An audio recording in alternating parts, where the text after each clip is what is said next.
Hello folks, welcome back to the channel. DJ here again, and I want to talk to you about something that happened a couple of years ago. Well, not quite a couple of years ago, but it was October 2023, and you probably gathered from the date.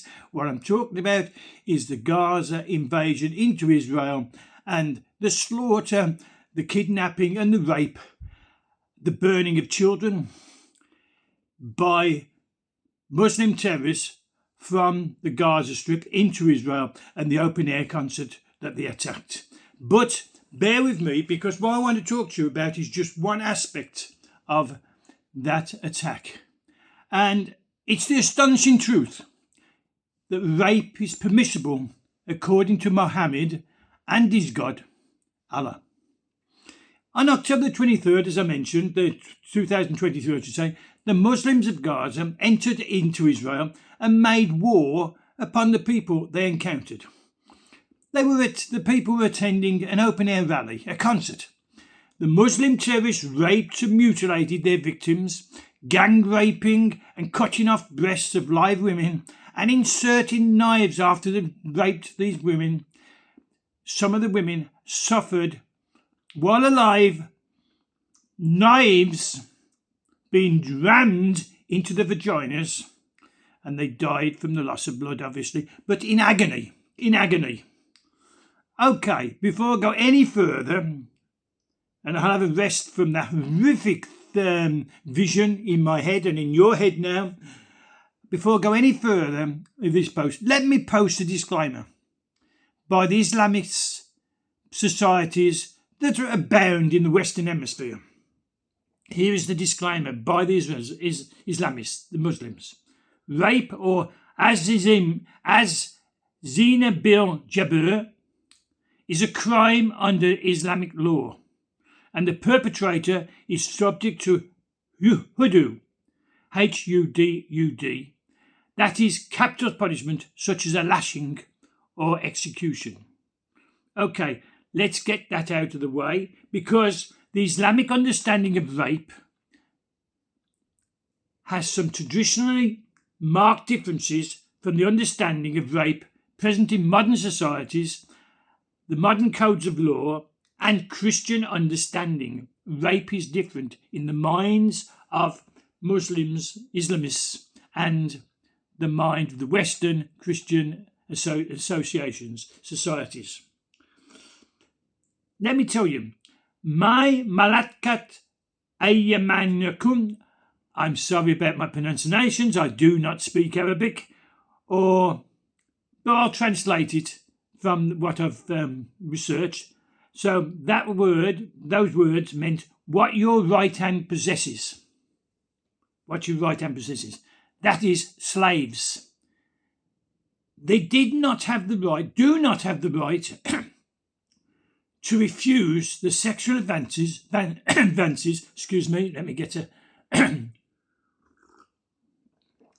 slaves, and that's a wide definition as well, which we will explain a bit later, that what your right hand possesses is a slave.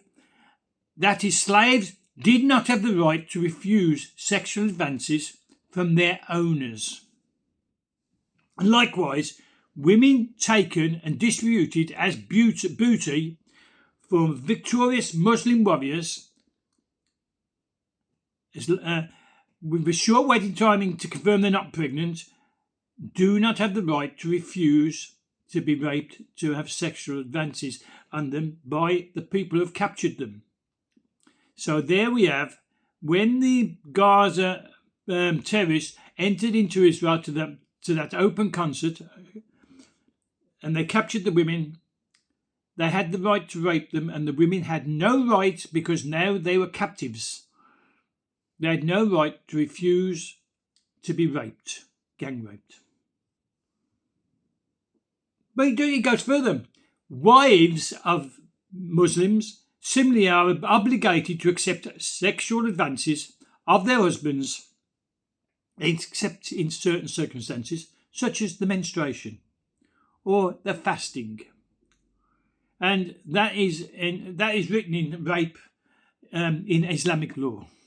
As such, the concept of rape is not recognised in Islamic law for slaves and wives.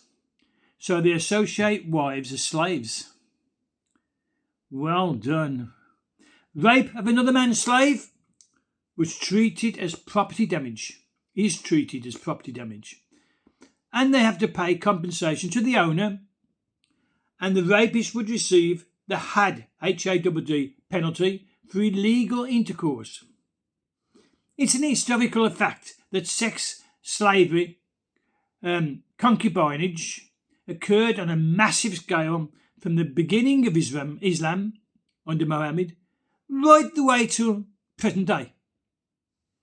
Mainly due to pressure from colonial powers, such as Britain, during the 19th and 20th century, slavery was abolished across the Muslim world, though it persists illegally in a few places, Qatar, Mauritania, and it's considered no longer permissible in modern context by most Islamic scholars.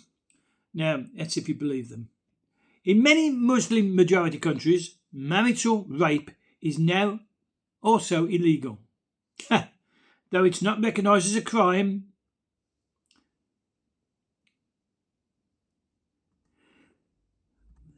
how can it be illegal if it's not a crime? If it's not recognised as a crime, then to say it's illegal, it's but that's Islamic thinking, isn't it? Okay, let's quote the Qoran. Let's quote the Qoran, because you'll get Islamists and Muslims saying, no. Okay, let's quote from their holy book. Okay? Qoran, chapter 2, verse 222 to 223. So, Qoran, chapter 2, verses 222 to 223. They ask thee concerning women's menstrual courses to your tilth, having sex, tilth being digging the ground, as you will. And you send good deeds before you for your souls and fear Allah, and know that you will one day meet him. Give glad tidings to believers, O Muhammad. So they're asking him about having sex during menstrual courses. If you fear that you shall not be able to deal justly with orphans, marry the woman of your choice, 2 or 3 or 4 women of your choice.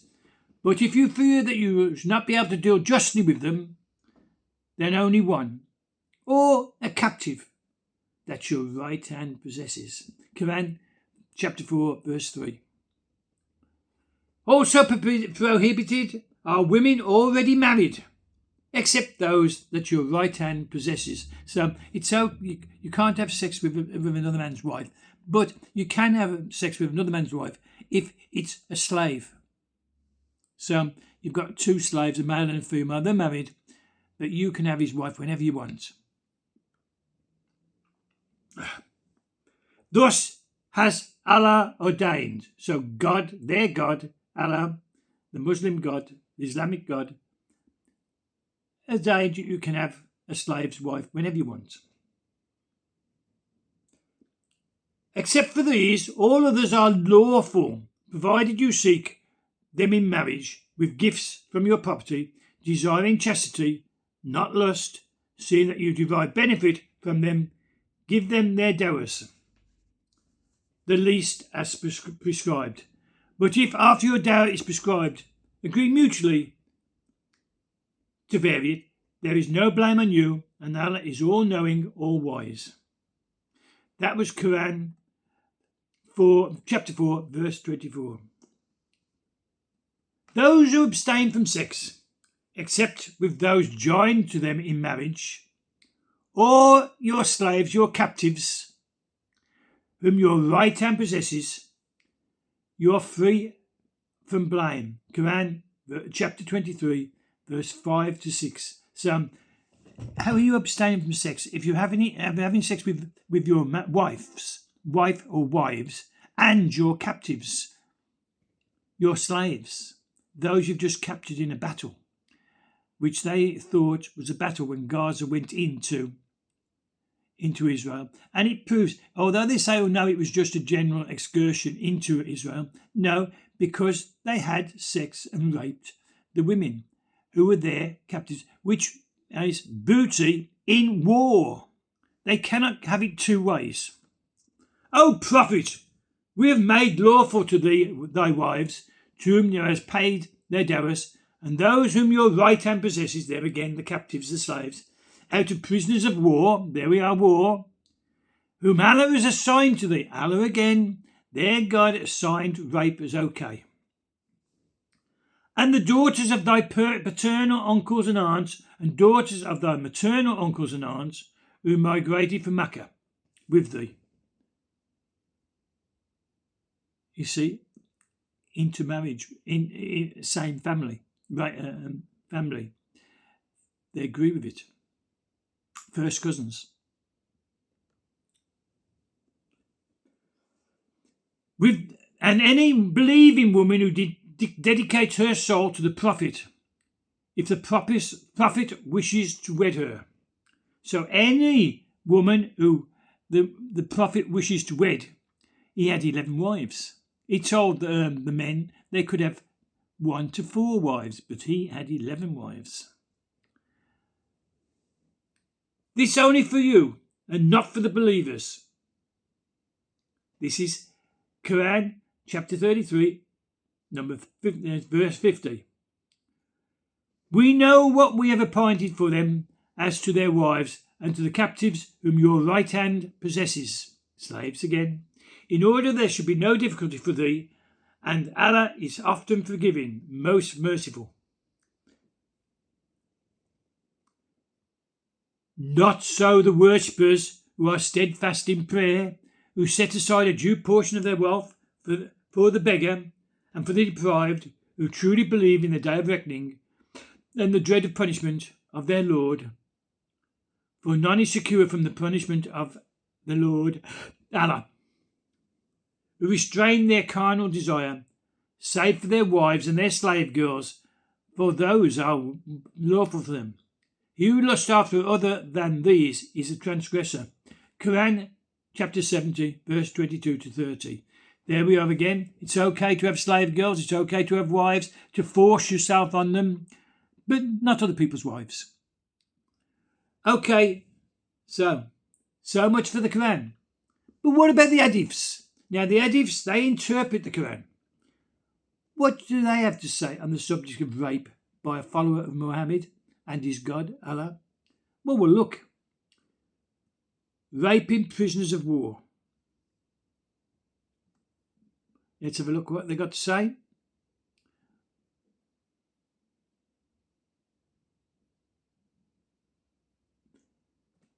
I entered the mosque and saw Abu Sayyid al-Quduri, and I sat beside him and asked him about al-Azul, coitus interruptus, withdrawing before your climax. Abu said, we went out with Allah's apostle, that's Muhammad, to Ghazwa of Banu al-Mustalik, and we received captives from among the Arab captives, and we desired the women, and celibacy was hard on us, and we loved to do coitus interruptus. So when we intended to do coitus interruptus, we said, how can we do coitus interruptus before asking Allah's apostle, Muhammad, who is present among us? We asked him about it, and he said, it is better for you not to do so. Do not practice coitus interruptus. It is, if a woman is to get pregnant, then it's predestined and it will exist. So they were asking, should we have sex? Now, there is another one of this, explaining a bit further, and it says that they had sex with these women in front of their husbands who were tied up and lying down, and they practiced coitus interruptus because they didn't want to get them pregnant, because they'd get less money for them when they sold them on for a life of being raped in the sex slave markets. So Allah was happy enough to have the men of Muhammad kidnap the women, rape the women, and then sell them on to be in constant brothels or concubinage until there were no further use, and then they were dumped out. And that's their God. Abu Sayyid al-Khudri, Allah pleased with him, reported at the Battle of Hunayn, Allah's messenger, Muhammad, peace be upon him, sent an army to Utas and encountered the enemy, and fought with them. Having overcome them and taken them captives, the companions of Allah's messenger, may peace be upon him, seemed to refrain from having intercourse with captive women, because their husbands, being polytheists, having more than one God. Then Allah Most High sent down regarding that women already married, except for those whom your right hand possess, they are lawful for them when the Iddah period comes to an end. And the Iddah, that's Sahih Muslim, chapter 8, 34, 32 of the Hadiths. Iddah period, yes, they're menstrual periods. You had to wait until before you had sex with them.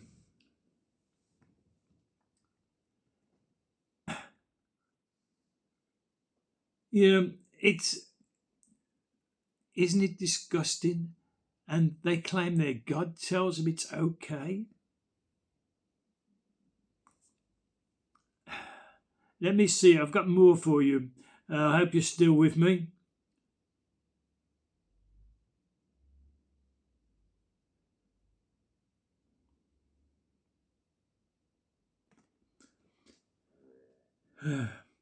The Prophet sent Ali to Kahid to bring kumus of the booty, and I hated Ali, and Ali was taken a bath after a sexual act with a slave girl from Kumus. Ali took over from Muhammad, by the way, when Muhammad died. There was a big battle between them because half of them didn't want Ali, and the other half did. So they had a big battle, and Ali won. And they had a battle a bit later on, and Ali won again. And so there was less battle. But that was the Shiites and the Sunnis, which we've still got now, and they still fight each other. They love fighting. They love, as one of them said about Israel, you love life, we love death. We'll kill you all. So he was taking a bath after having sex with the slave girl. I said to Khalid, don't you see this? When we reached the Prophet, I mentioned that to him, and he said, "Oh, Barada, do you hate Ali?" I said, "Yes." He said, "Do you hate him, for he deserves more than that from the communists?" While he was sitting with the Prophet, a man from Ansar came and said, "Oh, Allah's apostle, we get slave girls from the war captives, and we love property. What do you think about coitus interruptus?" And Allah's apostle said, "Do you do that? It's better for you not to do that. For there is no soul which Allah has ordained to come into existence, but will be created." So, go on. Allah will decide whether the slave girls, the captive women, will get pregnant or not you. You don't bother. You just climax in them.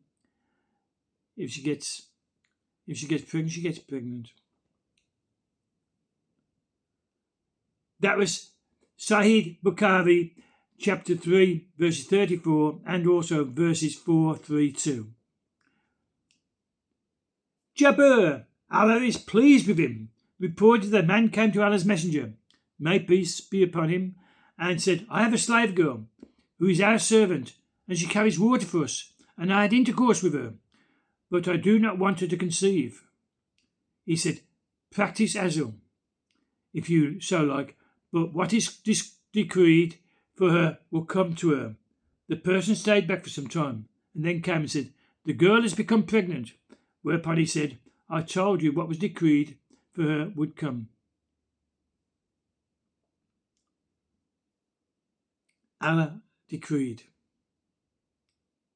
I said to the apostle, "From whom should we conceal our private parts, and to whom can we show?" And the apostle Muhammad said, "Conceal your private parts except from your wife and from those whom your right hand possesses." slave girls and captives.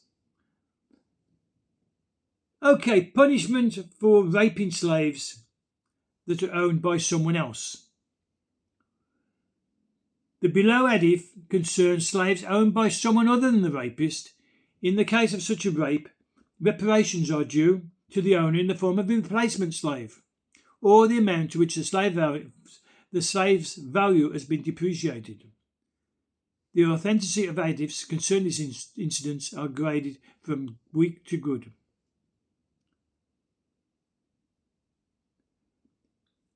The Prophet passed judgment concerning a man who had intercourse with his wife's slave woman. If he forced her, then she's free to go. If he has to give her mistress a similar slave as a replacement. If she obeyed him in that, then she belongs to him and he has to give the mistress a similar slave as replacement. There is no thought of the woman being raped. It's all about men and their preponderance to have sex against women who don't want to have sex with them. They're slaves.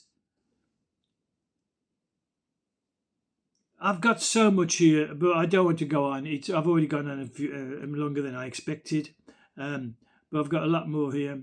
So I'm going to let that one go. But you see, the Qoran justifies rape. The hadiths that describe the Qoran and interpret the Qoran, they justify rape. In Britain, we had thousands of young white girls, and there were some Sikh girls, by the way, which are often neglected. They're not in the news, but we had lots of Sikh girls being raped alongside the white girls, and by Muslim gangs in Britain, all over Britain, and they didn't see any wrong because they grabbed these girls off the street. They grabbed them from schools, they grabbed them from care homes and orphanages, and they said, right, we own you. One girl had a safety pin bent and then heated up and make an M, which was branded onto her shoulder. Another girl said, I'm going to tell on you. She had her tongue pulled out and they put a nail and hammered her and nailed her to a wooden table because they thought, well, we own you. When they say they do not rape, they do, but they do not consider it rape. They consider it their right under their God, Allah. And he's Allah's prophet, Muhammad. What do you think? Let's hear your comments on this one. Please, let's hear your comments. Don't forget to subscribe. It's not going to cost you a penny, nor is it going to cost you a cent, not even a rupee. It's totally free to subscribe. So press that subscribe button, make your comments, and press the like button. And until the next one, I'm going to see you right now, but be safe, be well, and be good. And bye for now. DJ out. Bye for now.